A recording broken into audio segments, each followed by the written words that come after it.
Hello and welcome to the MoBros Show, where I, Tip Mosley, pastor at Fellowship Baptist Church in Mount Juliet, Tennessee, will sit and discuss topics of life, ministry, and theology with my brother, J.P. Mosley, who is a professor and minister at Heidelberg Theological Seminary in Sioux Falls, South Dakota. On today's episode, JP and I will discuss pet peeves that he and I have in our personal lives and in our work, and we'll continue in the book of Ecclesiastes as we discuss the phrase, fly in the ointment.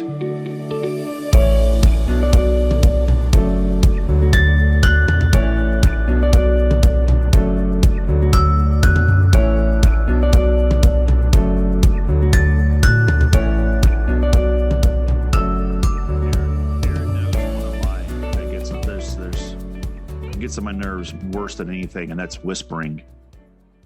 I cannot stand whispering, and I don't mind if people whisper to each other. I don't care. Like, oh no, is it because you don't like people having secrets? No, I don't care about that. I don't like people whispering to me. You have a hard time hearing in the first place. No, it's not that. It's that, and thank you for that. It's that people don't realize that when they're whispering, the sounds that they make, like the sound of your lips, teeth, and tongue, those don't whisper. And so there's this whole, let me look it up. I can't remember what it's called. It's 4 letters. And it was like taking everybody by storm for a while because everybody wanted to, autonomous sensory meridian response. Do you know what that is? No. ASMR.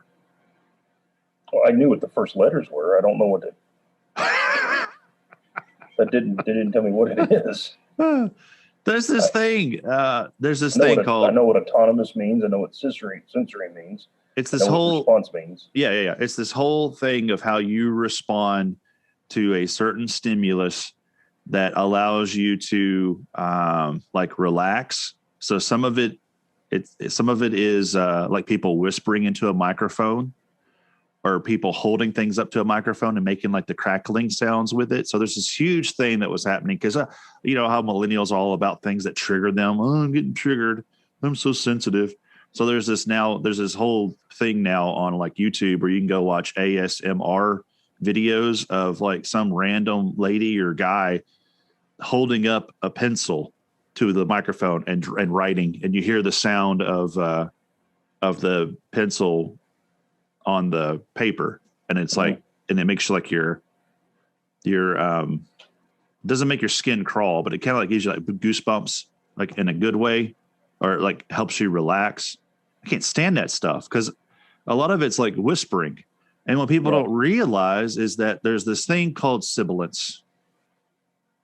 So when you're talking like this, when you and I are talking, just take the word talking. You hear the t, right? And the k, and the t and in the k. If I'm whispering, talking, you still hear the t and the k just as loud as you would if I'm saying it normally. That's what I can't stand. I can't stand that. And the s sound. When you whisper and you say something like Sister Susie sitting on thistles and you whisper it, you're still going to hear the s just as loud as you would if they weren't whispering. And so it's technically it's that sibilance that I can't stand when someone is whispering. Like it just makes my skin crawl. I can't stand it. And so Aaron knows that. There's this parody video for some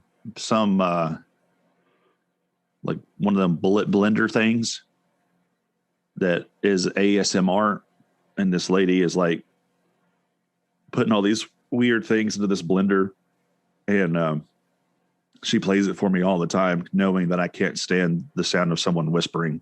It just annoys the fire out of me. Yeah. And then Eden will come up to me trying to tattletale on somebody, tattletale on one of her brothers, and she'll whisper in my ear.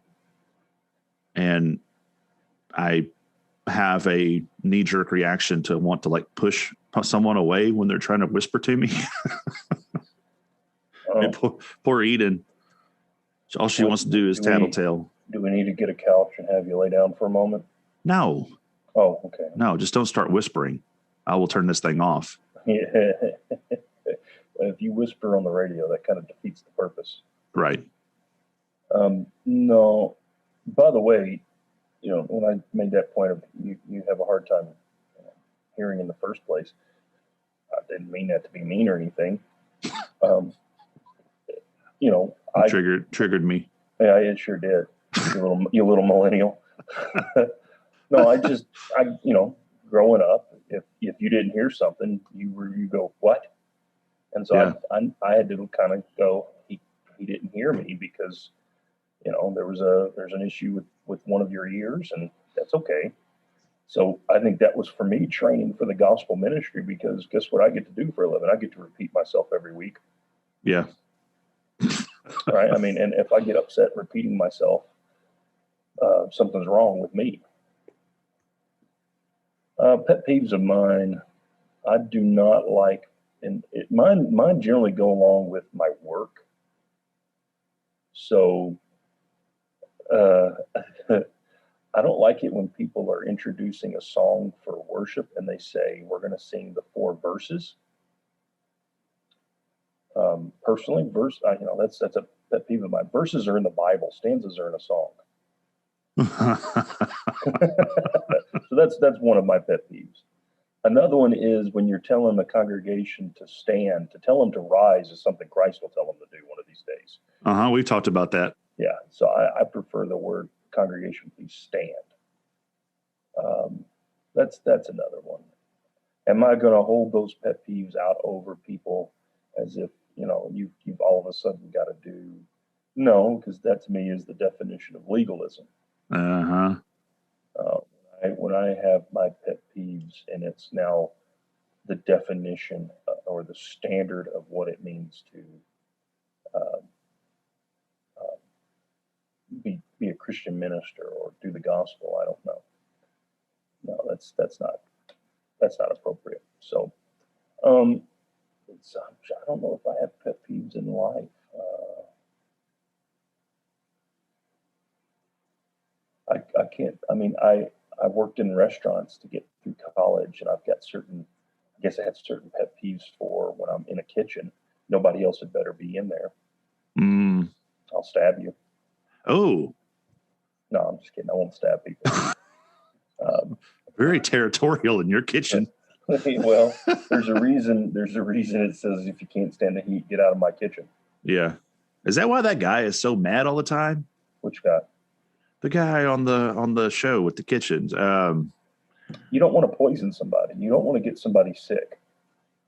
What is the name of that? Gordon Ramsay. Gordon Ramsay. Yeah, I know who you're talking about. Yeah. Fran for the longest time tried to get me to watch some of the shows, and I just said I can't. I've been there. Yeah. I don't want to go back to that. Yeah, I mean, I had moments where I yelled at people. I never lost my cool or sense of who I was, but when you're cooking, there is that. I mean, it's an intense situation. You've got a short amount of time to put up a lot of food, and yep. And then you're in charge of making sure everything's done right.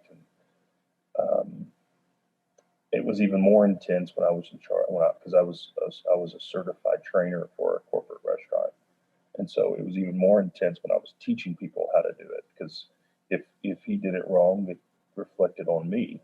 And yeah. So it made it even more intense.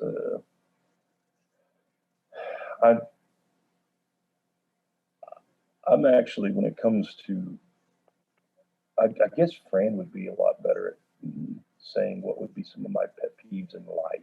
Things that annoy you, basically. Yeah, because on the whole, I'm kind of easygoing.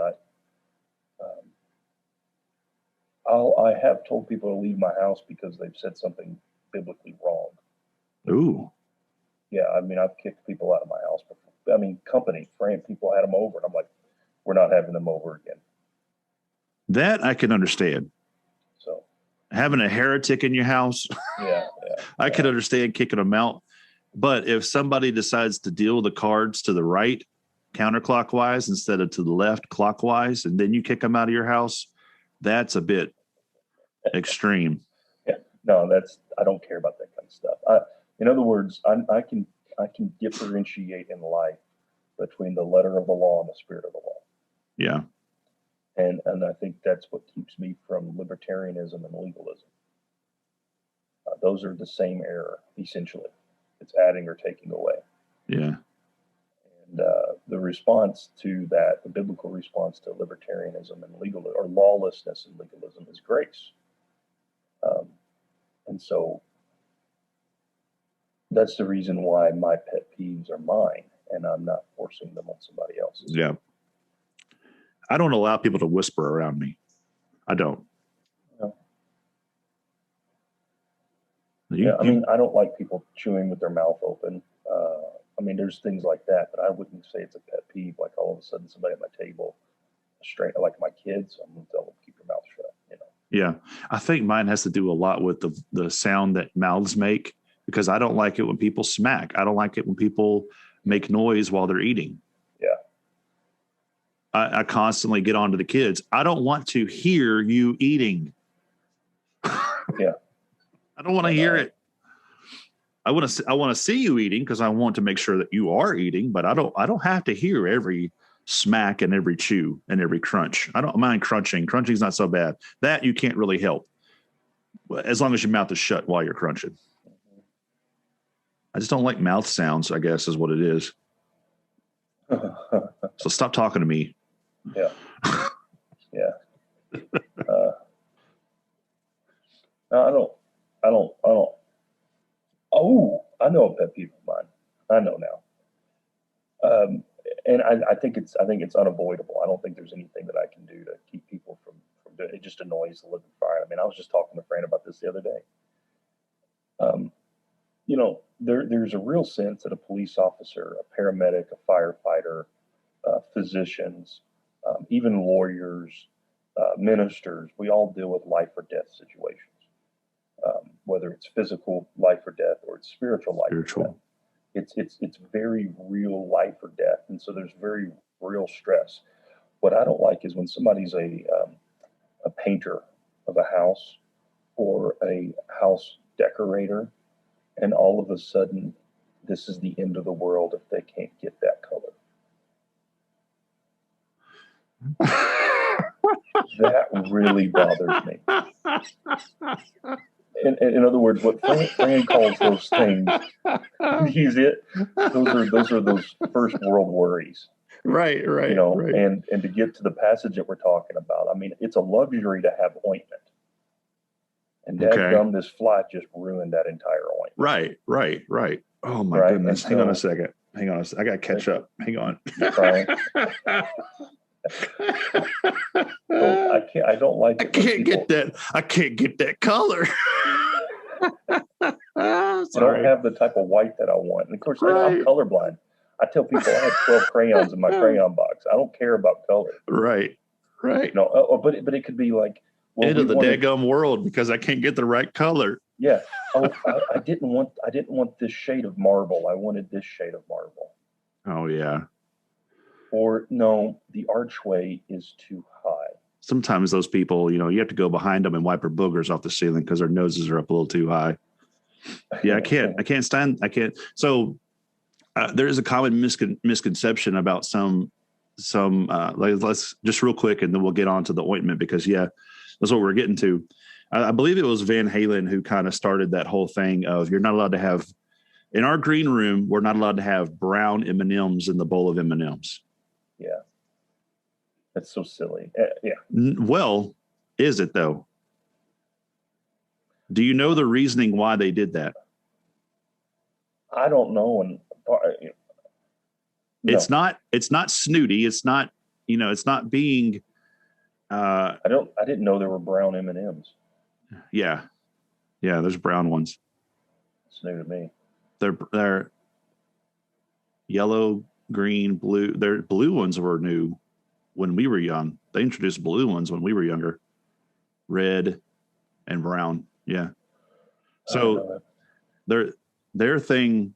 So Van Halen got so popular to the point to where they were selling out arenas. That's where we get arena rock, is because they were selling out arenas, and they had a lot of moving parts to their production, to their shows. They had a lot of people with their hands in a lot of things. So to make sure that everything was moving accordingly to how they expected it, because they needed it a certain way in order for it to be a good show, just one way for them to know that they could trust people on their production team and trust people on the teams that are putting the show together at the certain venues, with all the things that they had to request and all the things that they had to put together to make sure that they could trust people. They put this little stipulation about their green room: no brown M&Ms. And so if they could come into their green room knowing that there were no brown M&Ms, then they would know that other aspects of everything else was done correctly, and they could trust the people they were working with. That's why they did it. Good. I just don't trust people. Yeah. It wasn't because they didn't like the flavor of the brown M&Ms, because they all taste the same. Yeah, they all taste the same. It was because I didn't know there were actual brown M&Ms, so I thought that was just funny. No, yeah. No, and that's why people have somebody looking around, where are the brown M&Ms? Somebody already take them all. They're going to go crazy if they find a brown M&M. And yeah, so they weren't trying to be snooty, and they weren't trying to be divas. They were just trying to make sure that things were done and they could trust the people that they were working with. Then there was that one guy going, "What are M&Ms? I got W&Ws." Oh my goodness. My day job. My M&Ms have S's on them. Yeah, that's right. I thought these were supposed to taste like chocolate. But anyway, yeah, you're talking about ointment being a finer thing of life, being a commodity, right? Well, yeah, I mean, back in that day, ointment, and it still to this day does so many different things. You've got perfume, cream, you've got medical ointment. There's all kinds of different things that ointment is. And so it could be this is something that, hey, this is supposed to help me to survive. Mm-hmm. And now there's a fly in it. So it doesn't have to be as silly as a pet peeve, right. I got to have this color wallpaper. I don't get it. I don't get it either. But again, that's not our livelihood. Our livelihood is not based on helping out these prima donnas and these whatever. I blame it on the 124 crayon boxes. Right. 4 different names, 6 different names for yellow. Come on. Right. I didn't know there was more than one yellow. Yellow is yellow. There's just different shades of it. Oh, okay. The same with every color. No, but then there are, see, to me, then there's those moments where you've got 3 different ointments where you now have got access or to a bunch of them. One time, this was many years ago. I was outside cutting the grass, and you can keep in mind, I've always lived on a budget. I don't have a money tree in my backyard. Right. So when something breaks or tears down, it's an issue. And I'm outside cutting the grass. All of a sudden, lawnmower won't work. I'm madder than spit. Yeah. Just mad. Until Fran says, "Well, it's okay to have these first world worries." And then I just kind of sit down for a moment and just sulk. And lick my wound. And wish I caught something in that lawnmower there, because maybe then I'd get some sympathy. But no, in reality, that little phrase, that little line, and this is coming. My wife has got um, her degree was in intercultural studies, was in missions, and so the idea of going to a third world country, she's done it. She's been there. She's seen what life could be like. Well, you don't have to go out of America to see that either. We have in the United States some people that are living in third world conditions. Yeah. You and I have seen that, and so it's just that it's putting life into perspective, and I encourage people, stop watching HGTV, stop watching Fox News and CNN. Mm-hmm. News shouldn't last 24 hours. News ought to be 15 minutes. Stop. I don't have a problem with people following sports and activities like that when it's a hobby, but when all of a sudden your health is on the line, when you're starting to have irregular heartbeats because your team just lost. Well, that's, first of all, you don't own the team. It's not your team. There's nothing that you have invested in this. It is funny how you'll talk, like, people will say it this way. Yeah, we won last night. Talking about, let's say we'll talk about the Cardinals. Yeah. Are we talking about the Cardinals? St. Louis Cardinals. All right. So we won. Who are they?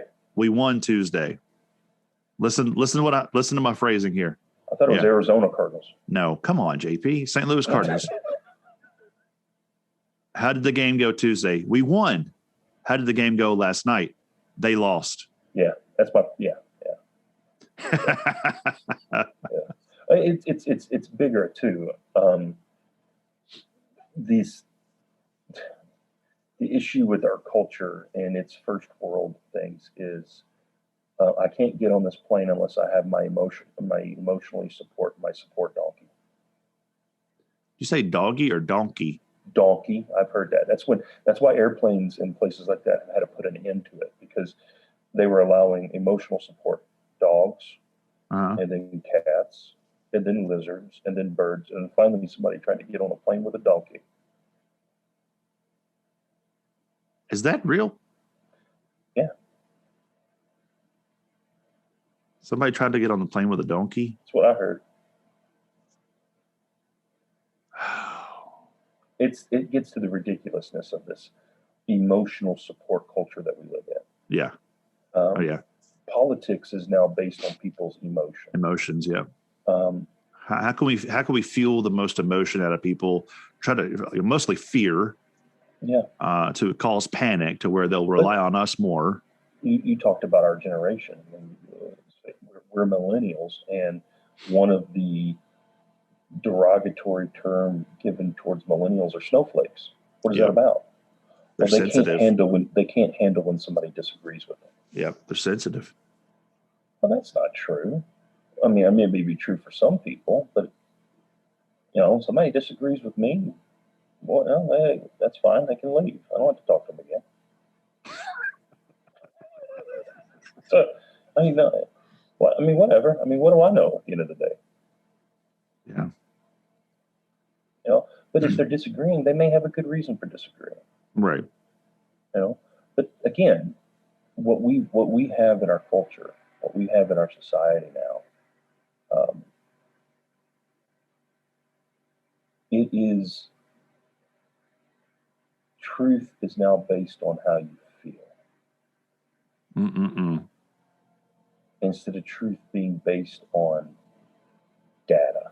Yeah. Actual hardcore statistical data.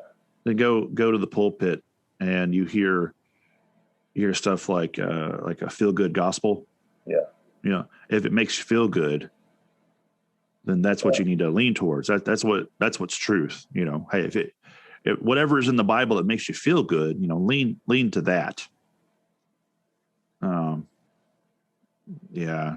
That's when you get people that are in front of a congregation that aren't pastors, that aren't preachers, that are motivational speakers that are trying to sell a book, a self-help book, and not a Bible.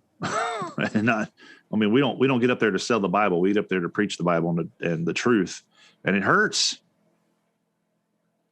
It's what we mean by nonprofit. Yeah.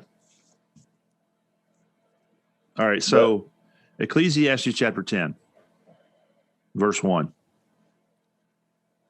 This is what we're kind of getting at here, is this an idiom that is found. We were in Ecclesiastes before for a couple of episodes talking about the phrase under the sun. And there's an idiom in chapter 10 of Ecclesiastes that we get, a fly in the ointment is the idiom. Here in the ESV, it says, dead flies make the perfumer's ointment give off a stench. So a little folly outweighs wisdom and honor. Now, I think people, what it means, the idiom taken out of the biblical context, it's a nuisance, a minor nuisance that you deal with. Which is why we were dealing with certain pet peeves. Yeah, that's why we were talking about pet peeves and all that mess. My lawnmower breaking down, and I have an HOA to follow. Right? Lawnmower breaking down, I have an HOA, which means my grass has to be cut. Ugh. So I have to get this done. I can't just sit around and wait. That's when you get your scissors out and you just start cutting the grass with your scissors. Right. Or get goats. The HOA wouldn't frowns upon goats. You got to answer to the man. There's more to this idiom than just, I think there's more to it than just a nuisance.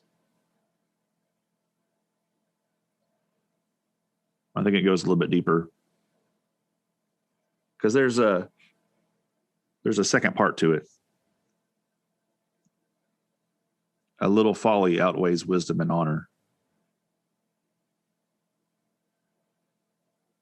So what does that mean, and what does it have to do with flies being in a perfumer's ointment? Well, if you carry the analogy, so the folly is the fly, right, and the ointment is supposed to be the response given. But because there's a fly in it, because it, in other words, the ointment no longer smells good. Right. Then when you're trying to do something and you foolishly messed up, right? Yeah. Let me give you an example of a real situation. I had a Ford Windstar that drove almost across the country and forgot to check the oil. That's a van, right? Yeah, it's a van. Okay. Forgot to check the oil in it. And went to change the oil, and it had a drop. Wow. There was no more oil in it. That engine died. I didn't have the van anymore.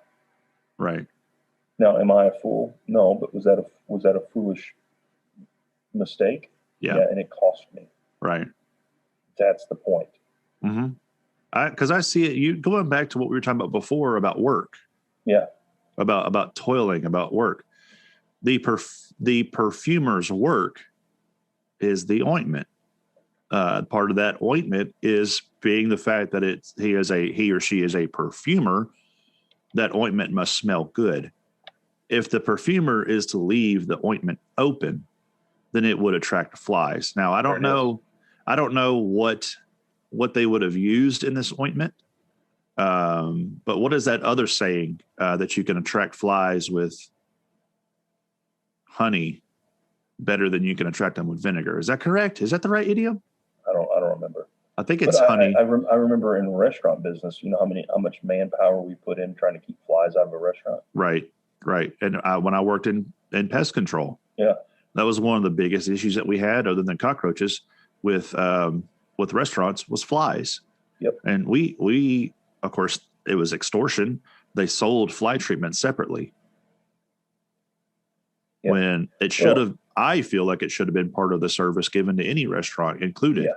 Fly treatment should be included for all restaurants. I was having an assessment and review, and I got a raise too at this review. But in the midst of it, two flies that were Twitter pated or whatever landed right on the table. We were out in the front of the house in the restaurant. I'm sitting across from the general manager, and two flies landed right in the middle of the table. And I'm going, well, isn't this weird? It's embarrassing. It's embarrassing. So the perfumer has left the ointment open. Mm-hmm. And a fly. All I could think of was, I'm glad two people weren't sitting at this table eating food. Yeah. When those two flies landed like that. Yeah. And the ointment being left open has attracted a fly, and the fly getting into the ointment has given off a stench. So now your work is ruined. Given that it's supposed to be a nice smelling ointment, a fly has gotten into it because of a mistake that you have made, being the perfumer, leaving it open, and now it's given off a stench. So then that carries over into a little folly outweighs wisdom and honor. I want to ask you this, JP. Have there ever been instances in your life where you have embarrassed yourself? No, never. Huh? No, never. Are you serious? No. Let's say, have there ever been instances in your life where you have made a mistake in front of people? Never. You're joking. Yeah, I am. Thanks for ruining my example. Oh, I'm sorry. I made a mistake here. And so here. Golly, yes, I have. You got me rolling today. Multiple times. My side is hurting. And when you speak publicly for a living.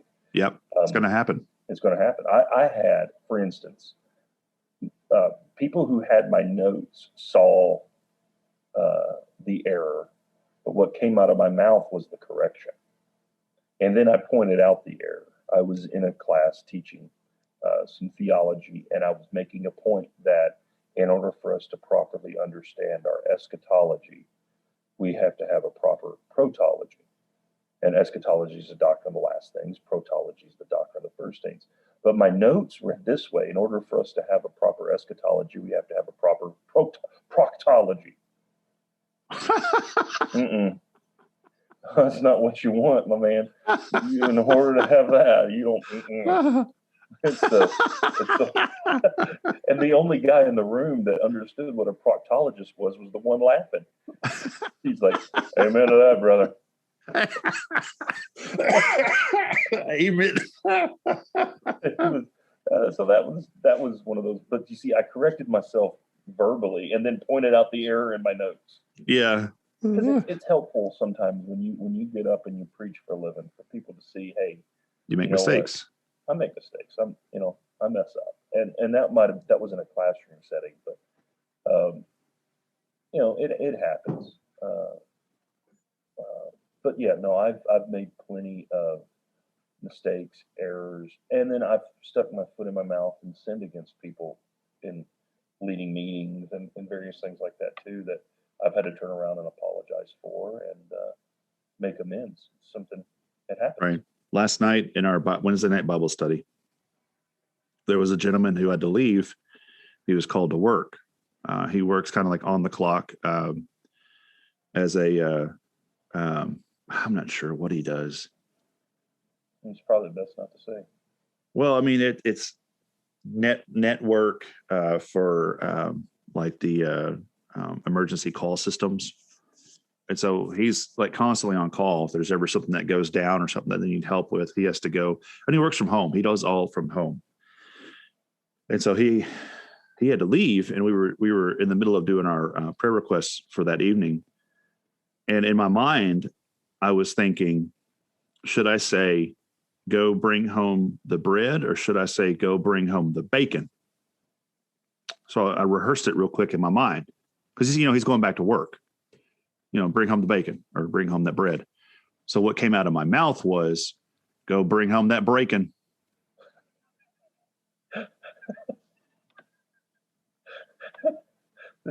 See, those moments are those slips. I have a minister of mine who he has got some wonderful ones. And one time he was trying to make an analogy between soccer and hockey, and what came out was hawker and socky.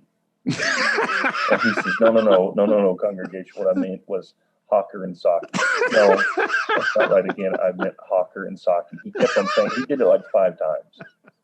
The wrong way. That poor guy. When I was in seminary, we had a list of phrases and it was about 25 to 30, maybe even more than that, phrases that you had to be careful with because you didn't, like fiery darts of the devil. You don't want to confuse that and say diarrhea farts. You don't want to confuse that. So it's those moments like that where you as a person that speaks for a living, you have to, in some respects, get control of your tongue. Yeah. And work on it. Work on what you're getting ready. Sometimes things happen, and you roll with it. You just like a concert pianist will make a mistake and they just roll with it. They act like they, people who know what the piece is supposed to sound like will know, okay, that was he messed up there or she messed up there. But people like me, I'm like, what do I know? Mozart, Mozart did that whole, he couldn't hear, and to put that thing up. Yep. Beethoven, by the way. Right. Yeah. That's what I tell people when it comes to leading worship. If you make a mistake, just keep going. That's right. Just keep going. A good majority of people may not even realize that you made a mistake. If you make it obvious, they will know that you just made a mistake. Because sometimes when I make mistakes, I'll start laughing. But I also start laughing when somebody does something that impresses me. So they never know if I'm laughing because of a mistake or if because someone did something that was very impressive. Yeah. So, yeah. And that's why I change up my laugh depending on what it is. Oh, do you? Like if it's a mistake, I go, ha, ha. Oh, okay. Nelson from The Simpsons. Oh, I thought I came up with that laugh. No, sorry about that.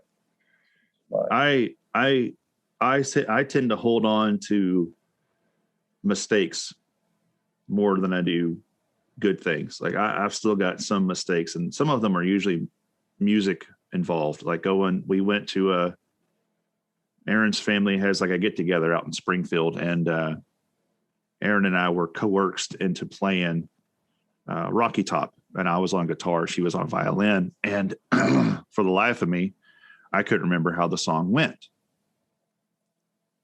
I'm going to make a lot of people mad by saying that, but I couldn't remember I couldn't remember. And it didn't come to me. I didn't have it written out, nothing. And man, we botched it. It was bad. And that was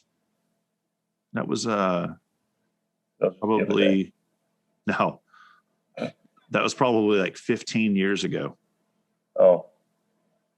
And I still hold on to that, but I guarantee you none of those people that were there remember it. They probably don't remember it at all. Yeah. And I made a mistake in the pulpit. I'm embarrassed to say what it was. I had written down the correct thing, that Paul was a Pharisee, but you know what I said in front of the congregation? You didn't say he was a Sadducee, did you? I did. But I had written down in my notes that I wasn't looking at that Paul was a Pharisee. And my way of remembering it has always been Paul starts with P, Pharisee starts with P. But then for some reason in my mind, in front of them, I was thinking Saul starts with S, Sadducee starts with S. And so one of the guys in the congregation, who was well learned in scripture and went to seminary, came to me and said, "You were incorrect." And I said, "I'm sorry, what did I say?" "You said that Paul was a Sadducee, but Paul was a Pharisee." And I said, "I know." I know. I made that mistake and I knew it, but I didn't correct it. I knew it after I said it, and I didn't even correct it because I couldn't. I was trying to do that word, like trying to figure out in my mind if it was S for Sadducee or P for Pharisee, and I couldn't find it in my notes fast enough to correct myself. And so I just kept going. Yeah. So you know how I've handled that when I've made that type of mistake is I look at it, you know what, that's not right. That's not right. And then that gives me, as I'm saying that, I'm trying to find my answer. Right. Yeah. Or I just roll with it, and somebody comes up to me like it happened with you, and then I go, you know what? Yeah, that was wrong. What was I thinking? Mm-hmm. And that's what I said to him. I was like, yeah, I know. And I realized after the fact that I said the wrong thing. And that's why it's better if I stick to my notes. Yeah. But one thing that I feel Solomon is saying in his wisdom here about wisdom is that the foolish mistakes that we make sometimes to ourselves often weigh more than wisdom and honor, and to others. If I am expected to have knowledge, I'm expected to have skills, or I'm expected to have training, or I'm expected to go into something with the ability to do it, there are people that expect that from me. I'm not going to call an electrician to come and fix the pipes under my house for my plumbing. Right? I'm going to call a plumber. And so then I expect that plumber to come out. It's going to cost me an arm and a leg, because that's just how these things go these days, to get whatever it is fixed underneath my house. And if that guy comes to me and says, well, you've got a busted pipe, I said, oh no, what happened? Well, I leaned on it and it busted. So that's going to cost you another $3,000. And I'm like, what? No. Well, if you make that mistake, then you own it and you pay for it. Why should I have to pay for first world problems here again? Why should I pay for something a mistake that someone else made? And so I would expect that person to be wise. I would expect that person to keep his word. I would expect that person to have a certain amount of honor. But for his foolishness in doing that, all of that is wiped away. I know I can no longer trust that person. And I wonder if that's kind of what Solomon's getting into here too. Well, and I think so. I mean, in other words, the perfumer should know better. Uh-huh. The assumption is that he left the jar open. Right. I think that may be a correct assumption, but in other words, he should know better. But if we try to pull gospel out of this, right? If let's say we're getting ready to preach this passage in just this one verse. Ooh. All right. There's only one man that's walked this earth that's never made a single mistake. Right. Every single one of us has got mistakes. Now, we have degrees and levels of mistakes. There are mistakes that are made that aren't sin. There are mistakes, like you just stumped your toe. All right. Well, that was a mistake in mobility. That happens. Uh-huh. Right. And then there's the mistake that you make in a math problem when you're learning math for the first time. Uh-huh. That's an error. That means you're not inerrant. You're going to make mistakes. Yeah. And then there's the sinful transgressions. We make every single one of these things. Uh-huh. But there is one individual who's wisdom incarnate. Mm. And he doesn't. Mm-hmm. And what is beautiful about the gospel is Jesus Christ comes and he removes our guilt of the mistakes. Yeah. And so, yeah, I get angry at a lawnmower for not working. Same thing with a computer. Computer doesn't do what I tell it to do. I just get up and walk around for a bit. I read a book and wait for the computer to finally realize, hey, I've been telling you to do something for the past 30 minutes. And now it's taking you 30 minutes to open that, piece of software up. Appreciate it. Yeah. That's in essence what Solomon's getting at is life. Things are going to happen. Mm-hmm. What we don't want to do when the fly gets in the ointment and we realize we've made the mistake, or I've leaned on this pipe and now it's burst, what we don't want to do is turn around and make a further mistake. And Yeah, that's life because application. think to you stub your toe. What's the reaction to that mistake? Oh yeah, kick the chair. Yeah, that's dumb. Or what comes out of your mouth in that moment? Think about that. Mm-hmm. Yeah. Most of the time, what comes out of my mouth is, "Oh, that hurt." Yeah, right. Yeah, mine's usually, who moved this chair? Shouldn't have been here. Yeah. No, I think talking about application, I think of the folly in man, the mistakes that man makes, and yeah, the fact that that we lose trust in people. We can often lose trust in people because of mistakes that they make. But there is one who has come who never made a single mistake. That's right. And so if everything that he says is truth, then we take it. We take it as truth. Everything that he said is truth is something that we can trust. So we can look at his promises and know that he is faithful. Mm-hmm. And that even the things that we hope for will happen because we know that the one who said it in truth. Cannot lie, cannot make a mistake. So everything he said was truth. So we rely on his truth.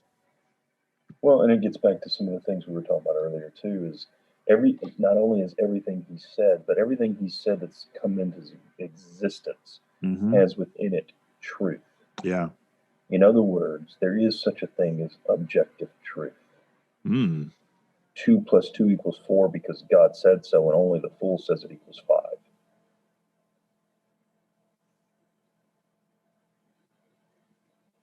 That's folly. Somebody's the pronouns that we use in a sentence are not flexible. There's laws that govern grammar. Yeah. That transcend culture. Biology governs. It transcends culture. Mm-hmm. And a lot of the people that are walking around and wanting to claim to be this sex or that sex, when they're dead and buried and their bones are uncovered, they won't know what type of fluidity that individual had, because their skull, their frame will tell what they truly are. That's called objective fact. And only the fool says in his heart, there is no God. Yeah. Yeah. In essence, what Ecclesiastes 10:1 is saying is you have that type of fool, and then you have the folly of mankind. Mm-hmm. The mistakes that we make, those things that can be life or death. They can be life or death. Think about driving. You're going 65 miles an hour, and your phone's sitting there, and somebody texts you, and you look down, you just glance down, and you don't see that deer coming across. That little glance was the mistake. That's the problem. It could cost a lot. Yeah. Yeah, and that leaving that jar of ointment open just for that little bit causes that fly to get in there, and it's ruined. Maybe you were selling it, right? Maybe you were needing it, and it's now ruined. That doesn't mean the individual's a fool. I think we need to make sure that's clear. Right? No. But it does mean the individual's human. Right. Erroneous. Oh, and it gets to the folly to the one respected for honor, wisdom, and honor. This guy is the expert. That's why I think it was wise for you to bring up the plumber. Mm-hmm. But the perfumer is doing more than just making perfumes. The ointment could be healing, for health as well. So you go to the physician. This is another thing that troubles me in our culture. The idea of health insurance troubles me. I go to a physician. I know they're human. I know they may make a mistake on diagnosing me. I'm not going to turn around and sue them because they're human. What would be the point in that? Suing them because he makes a mistake? That's silly. It's ridiculous. But people are doing that now. But I've told my students, when you get up behind the pulpit and you say, congregation, the sermon passage today is John 3:1-8. and you never take them into John 3, 1-8, you have lied to them. Ooh.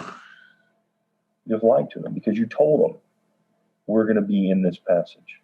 This is where we're going to be this morning. And if you never get into it, you never open it up, you never dig into it, you've got no business being up there. One of the men that I look up to as a minister preacher, he's one of the guys that I've read quite heavily of.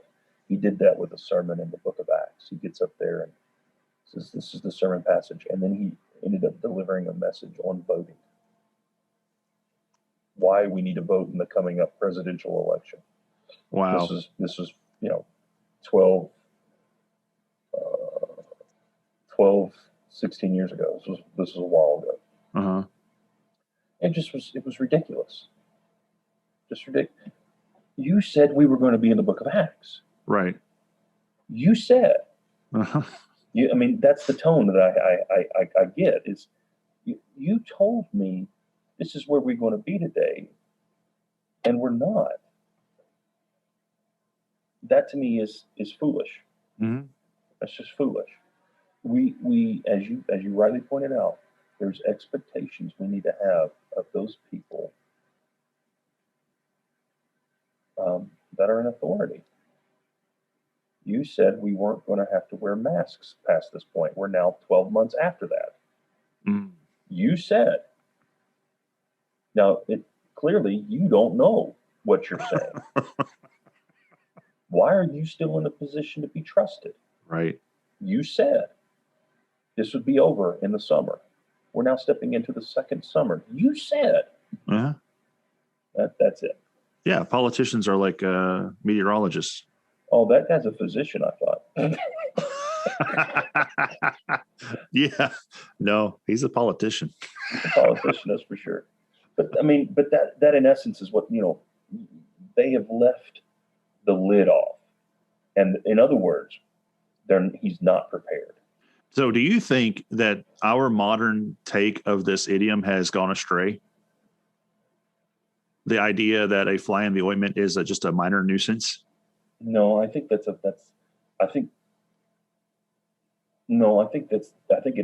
covers that and more. Uh-huh. Okay. In other words, I think it goes a lot deeper than just the idea of a minor nuisance. Right. And so this hangnail has been just a fly in the ointment. I think that actually goes against what Ecclesiastes is talking about. See, yeah. That to me is that first world thing. Right. So okay, your hangnail is not causing you to lose your job. Right. Now here's what I want to do. Thank you for listening, and we appreciate your support. If you would like to give in financial support to J.P. Mosley's ministries at Heidelberg Theological Seminary in Sioux Falls, South Dakota, you may do so at heidelbergseminary.org/support-HTS. That is heidelbergseminary.org/support-HTS. And if you would like to give to the ministries of Tip Mosley at Fellowship Baptist Church in Mount Juliet, Tennessee, you may do so at thefellowshipbc.org/give. That is thefellowshipbc.org/give. Thank you, and may God bless.